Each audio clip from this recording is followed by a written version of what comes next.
Hey guys, it's Mary, of course, and I have already, I almost finished a letter and that I thought everybody needed to read, and then it disappeared from my phone.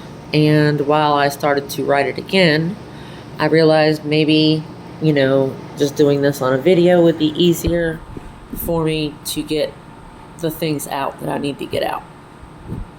So, not to jump back and forth through this story or anything, but everybody knows there's no way that they can't know how excited I was to go on this trip with my kids. This was my one opportunity to have my three boys, Christian, Jaedon, Jackson, with me. And that I would have my family again. Even if it was only 1 week, it would have still been the perfect week. I wanted nothing more for this trip to happen. I mean, I talked about it. I kept saying how excited I was about it. Talking about certain things that maybe we could go do, making sure, the hotel's got a pool. Just making sure every single thing is set up so this just could be a perfect trip. But that's not what happened. Of course, a couple days before the trip, I had to run a few places and buy some things. We had to get Christian's car checked out, make sure it was, good for the road. We had to replace the serpentine belt and get an oil change. One was not too bad, didn't hurt us too much. And we had that all set up. We knew we were taking that car. And I just did a lot of planning, but I had to go to Dollar General a couple of times. I had to buy cleaning supplies because I wanted to make sure my house was clean when I came back. So I planned on cleaning it before I left. Also had to buy laundry detergent because I was washing everything I was packing in my suitcase. And then, I also got cat food and dog food. And I'm not talking about their regular size cat food and dog food. I bought big old bags of it so that way there was no chance they could run out while we're on this trip.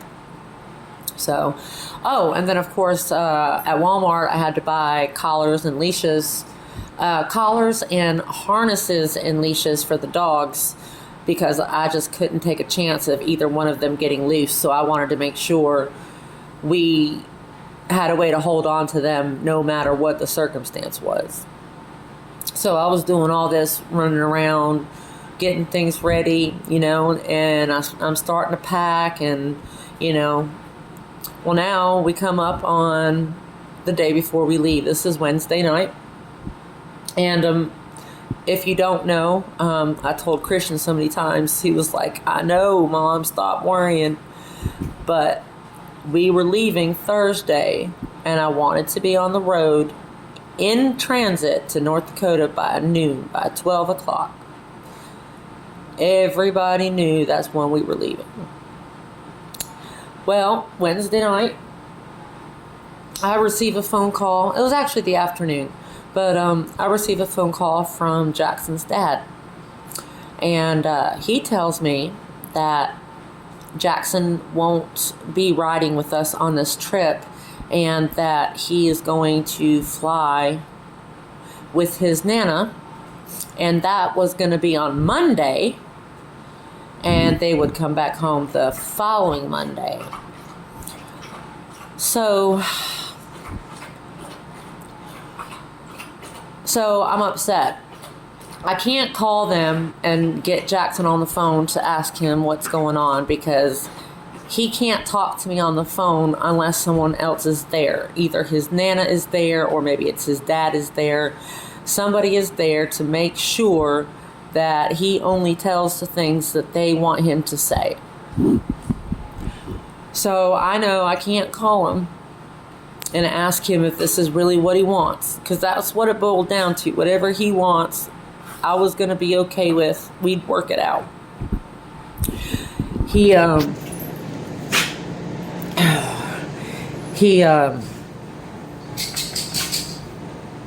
I'm sorry. Yeah, he always someone there. I can't have a conversation with my son. So the next best thing, I was like, let me drive out to his grandmother's house because I know he was there. And my intention was not to upset anyone. My intention wasn't to start any trouble. The only thing I wanted to do was ask my son and find out what he really wanted to do. And if he wanted to leave with me, he could leave with me. And if he decided to stay with his Nana, he could stay with his Nana. Now, granted, when I pulled up there and to talk to Jackson, and he did say he wanted to come back with me, I had to call the police because that's the only way I can get my son from her, because she will not give him to me. So I talked to Jackson and, asked him what it was. And he told me that he was really concerned for his safety and that, we wouldn't stop enough, or, he would be really uncomfortable. And so, yeah, all that was told to him to make him not want to ride with us. So when I finally talked to him, I asked him, what's going on? He tells me what he's worried about and why he changed his mind.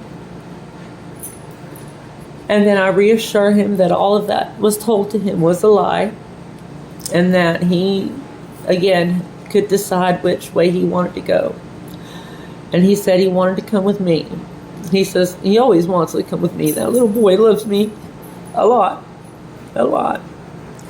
But he was going to come with me, and I had to call the police in order to get him released into my custody. Well, poor Jackson. The police came up there because I'd called them. I did everything, the way, keeping it civil, having the police there for any altercations. Like I said, I wasn't trying to start trouble. But after I walked out of the house, after speaking with Jackson, his grandmother comes around the corner, and I just say, I think Jackson wants to talk to you. And she just spits back something like, yeah, I'm sure he does. And so I'm standing outside and, talking to the cops while Jackson's either getting dressed, or I don't know what it is, or he's making up his mind or what.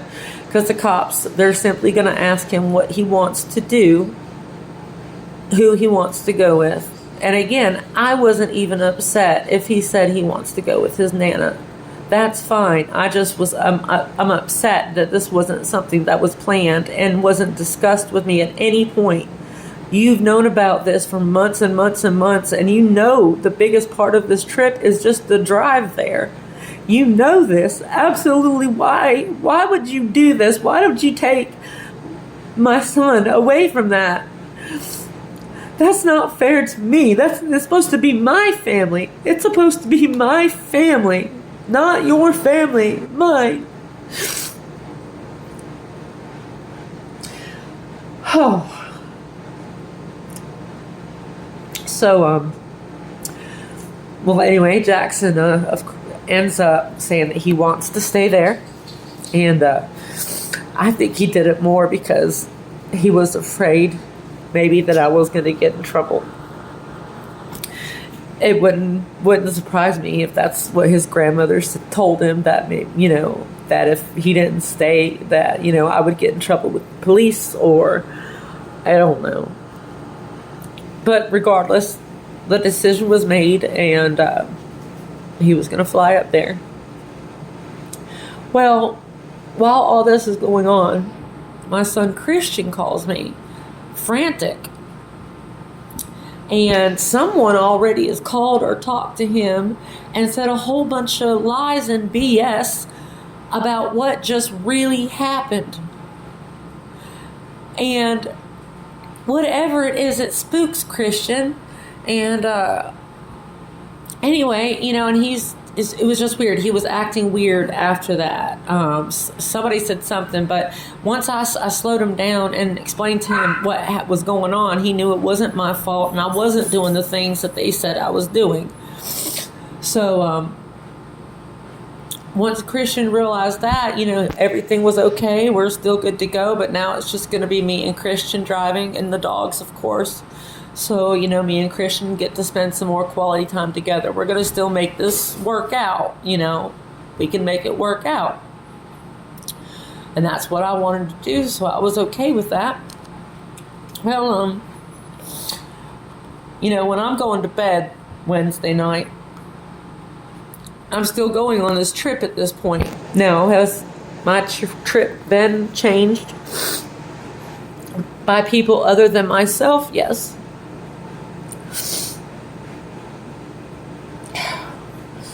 You guys don't understand. These people control my life. Because if you control my child, you control me.